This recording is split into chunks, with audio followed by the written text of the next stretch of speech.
Hello everybody! Welcome to Meet the Teacher Night. I'm Miss Buchner, your child's hippy-dippy drama teacher, and before I go around the room to meet with all of you individually and discuss your child's progress, I would first like to give a brief overview of my teaching philosophy, who has helped develop my teaching philosophy, just so that way you guys know what to expect from me, how my classroom is run, and what I expect from you guys as well. First of all, one of the most important things in my teaching is the ethics of care. This is Nell Nodding's idea, and basically it means that caring is an action and not just a sympathetic feeling. And that means caring for something or someone and not caring about. Because if you just generally care about something, it doesn't necessarily culminate into that action. So that means I really focus on my students to care about themselves. I do a lot of mindfulness practices in the classroom and even some longer meditations because although it sounds, mental health can sound a little wild sometimes, but really the results that come out of it afterwards, even with my teaching and the performances I see as a drama teacher afterwards, really changes the game.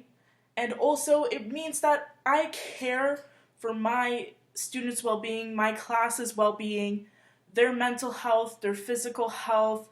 I really try to take personal circumstances into consideration as well. And the ethics of care is really important because John Gatto Taylor has once said, schools are psychopathic institutions. Yeah, I was a little weirded out when I heard that myself, but basically it means there is no conscience within a school. It has no empathy, but there are conscious, empathetic beings within the school, and that's how I try and create a sense of community.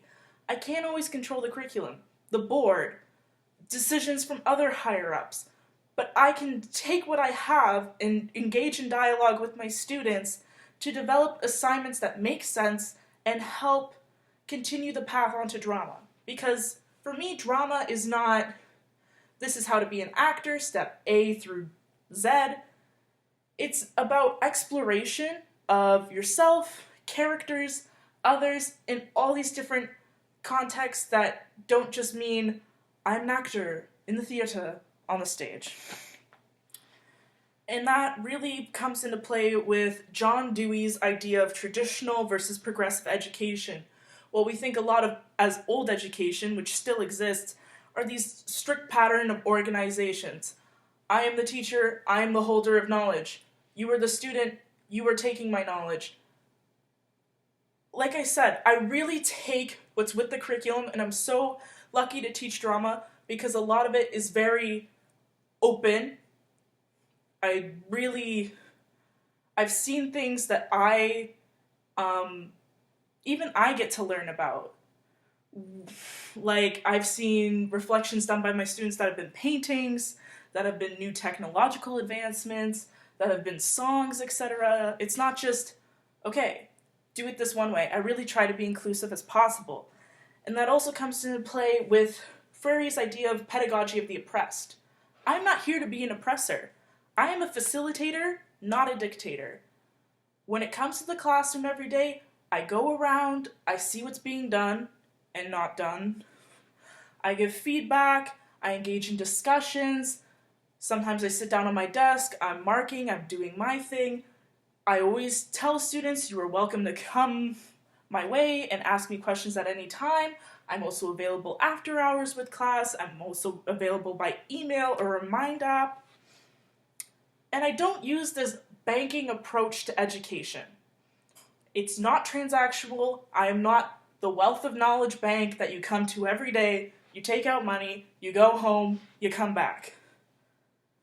I learn while I teach. I am being taught while I teach. It's fantastic.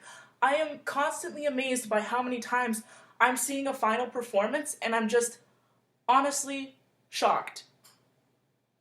Just amazed, completely within that suspension of disbelief, or reading personal reflections and seeing growth, or just constantly a new pair of glasses that I've never tried on before.